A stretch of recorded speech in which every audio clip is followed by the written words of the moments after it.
Many smartphones nowadays, like the iPhone 15 Pro Max, come with excellent built-in stabilization.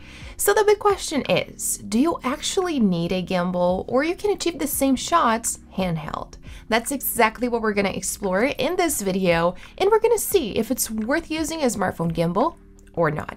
But first, make sure to subscribe if you haven't already, and like this video if you enjoy my content. Okay, so here's what we're going to do. I'm going to be shooting a few different handheld shots with my iPhone 15 Pro Max, and then the same shots using the gimbal. And at the end of the video, I'm going to show you the results and we're going to compare them both. Now, first things first, which gimbal am I using and what exactly is a gimbal? Well, in simple terms, a gimbal is a handheld device that helps you stabilize your camera or smartphone while shooting videos.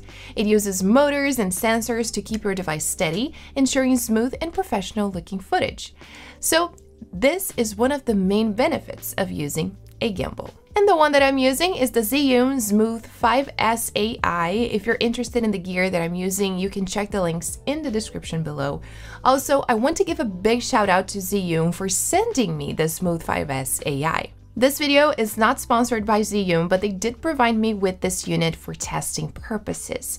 And what stands out the most about this model is that it comes with an AI camera module that attaches magnetically to the smartphone mount and communicates directly with the gimbal, not the smartphone app.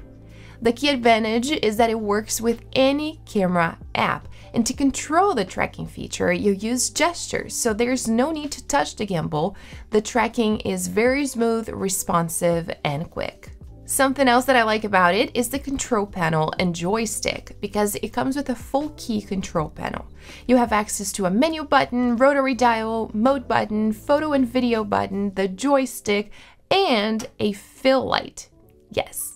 It comes with a built-in light for you to use in low light conditions, and you can also purchase 2 additional ones to attach magnetically to the top and bottom of the smartphone mount. This is not a review, so I'm not going to go into detail about it, but feel free to comment down below if you have any questions. Also, if you're interested in the Zhiyun Smooth 5S AI, I've included a link down below in the description.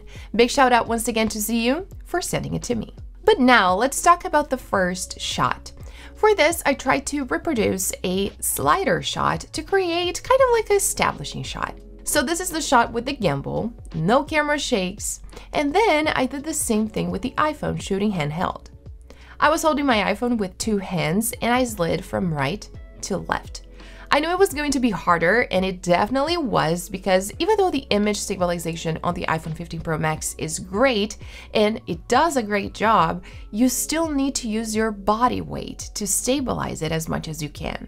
As for using a gimbal, something else that I love is how much creative freedom you have, because you can get unique angles like super low angle shots. You can film really close to the ground, which is extremely hard to do handheld. And you can also tilt up as you're orbiting around, for example. This is a lot easier to do with the gimbal because you can use the joystick to tilt up very smoothly, steadily, and consistently while orbiting around the pool table, for example. Now, it is a lot harder to do this with the iPhone, definitely harder due to the several movements happening at the same time, but the iPhone 15 Pro Max and the image stabilization are still doing a pretty good job of replicating the gimbal.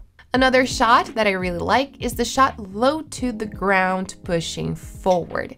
I know that I already mentioned it and I'm not sure if it actually makes sense at the location that I was, but I wanted to show you the results anyway, so I did it. This shot gives a perspective that can really help hook your audience. With a gimbal, this is a lot easier. You can get your camera nice and low to the ground and simply walk forward, keeping it steady without the need to be squatting down as much. But I tried it with the iPhone as well. And last but not least, I tried some harder shots. For example, this gimbal offers a vortex mode, which allows you to rotate your camera a full 360 degrees. I started at one end of the pool table and finished towards the other end, and basically you need to start to rotate and then pull back. This is a nice, easy shot using the gimbal. It has smooth, consistent rotation, it's nice and steady, but again, definitely harder to do with the iPhone and get the same result. It is a lot shakier than I would like, and the body movement is hard too. So now I want to show you the end results, both with the gimbal and the iPhone side by side.